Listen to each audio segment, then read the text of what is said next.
My man, Tyler Booker standing by. I think we're going to get that smile. They played so well with that run game. I think we're going to get that smile here in a second. He joins us each week on the JohnstonRVCenter.com hotline, as does Auburn's Elijah McAllister, courtesy of CraneWorks. Tyler Booker's a big guy. The big guy says check out that big dog, CraneWorks and RentalWorks. He is with us now. Welcome in, Tyler. Congrats on the win Saturday. How you feeling today? Thank you. I'm feeling great. How y'all doing today?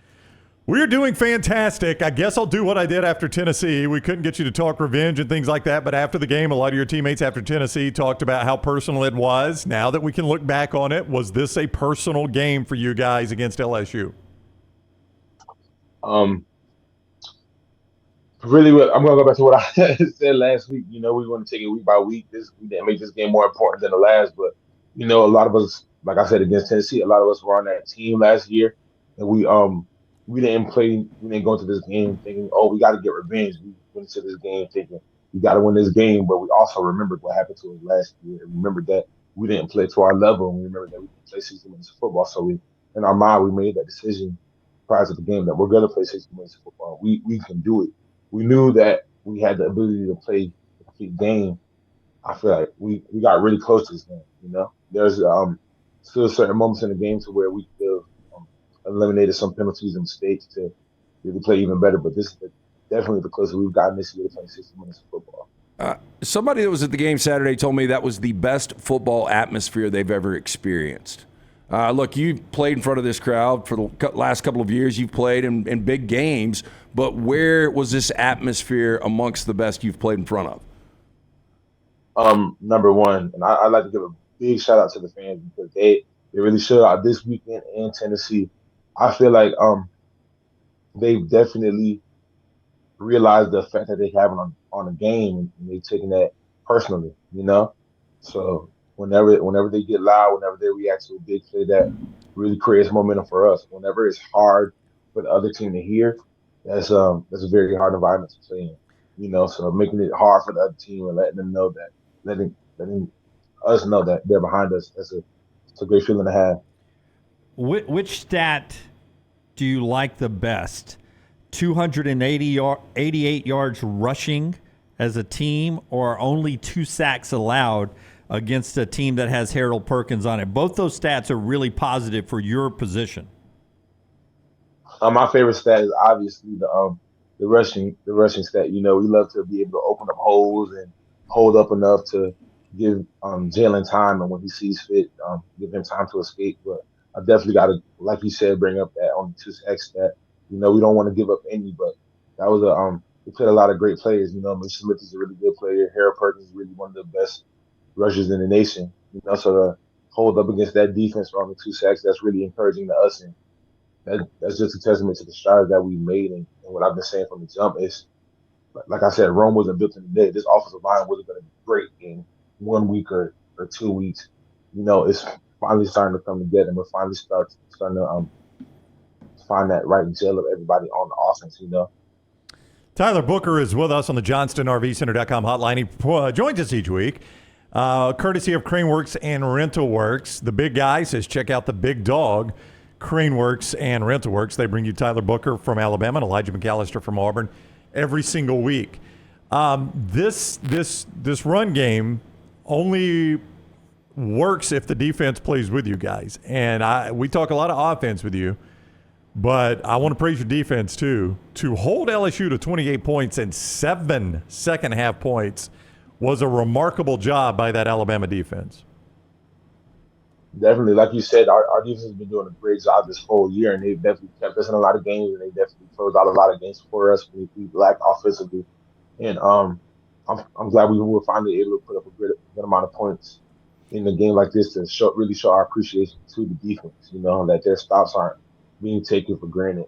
You know, and for us to outscore them, I think statistically the number one offense in the nation, that was a big deal. That's a big deal for us, you know. So to have our defense still playing at the high level they've been playing at this whole year, and to have our offense continue to grow and get better week by week, reaching a high level this week, and us having to do it consistently, it's going to get scary for the next few teams that we have to play if we continue to play at this level. When you check out this Kentucky team, their defense was really struggling. They get a make-right game this past weekend against Mississippi State. What jumps out about Kentucky's D? Kentucky's defense, they're pretty good up front from what I watched of them. We really just enjoyed them one yesterday. I briefly watched the game. We watched the Mississippi State game yesterday, but as we go through more film this week, we get a better gauge on them. But they're a good team. Like it's the SEC is any given Saturday. So we just had to carry on this momentum from this LSU victory on to Kentucky and all the games that we play after that. So it's all about carrying momentum and not getting complacent. This time last year, you guys were out of the college football playoff conversation with the loss to LSU. Now you're not. Now you're very much in that. I know you just said we got to take it one game at a time like that, but do you think these games will feel different, knowing the national attention will be on you guys the rest of the way? These games are going to feel different than last year, not for that reason, but we're in a much better spot. We're just we're playing better football. I don't think the national attention has anything to do with it. I just think it's because we're starting to play complete games. Like we had a great first half against Arkansas, great second half against Tennessee. Now we put it together. Now we just have to continue to put it together for these next games. I think it's different for us because of our potential and where we are, not because of the national attention. Or I'd love to say the external factors. We've heard it before. Tyler Booker with us, courtesy of CraneWorks and RentalWorks. The big dog, the big guy says, look for the big dog, CraneWorks and RentalWorks. I know the locker room is a sacred place, and I know there's certain things you would not divulge, but can you take me into a locker room after a big win like that and what it's like?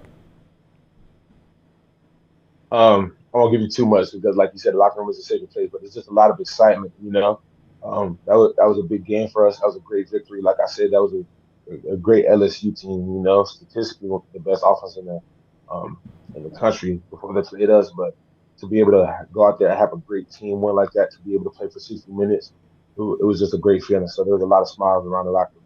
This is what I've been talking about. This is what everybody's been talking about, what it looks like when we play Alabama football. That's the closest thing we played to Alabama football since I've been here.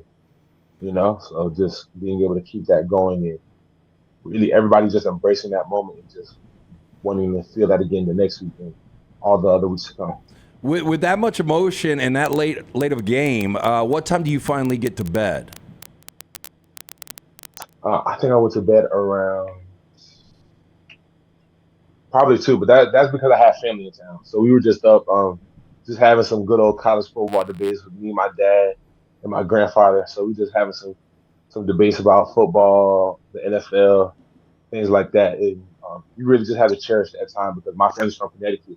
So they usually fly in and fly out the next day. So I just try to get as much time with them as I can.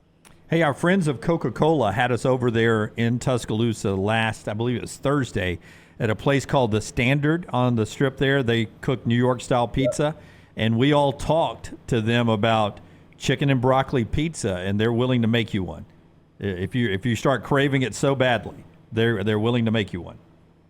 Definitely. I love going to The Standard. It's the closest thing we have down here to pizza that I've grown up with, All of my friends like Domino's, Papa John's, like, no, I won't do it. So, but the stands to even match up with some of the Connecticut stuff, that's one of my favorite places to go in Tuscaloosa. So I'll definitely be trying that chicken and broccoli there soon. I'll tell you that we made friends with the owner, and we told him, and he would be thrilled to host you. So we'll text him. Is that okay? We'll text the owner and just say, hey, you want to come by and get it? So that sounds great. Sounds good. Okay. Appreciate that. We'll hook you up. We like you.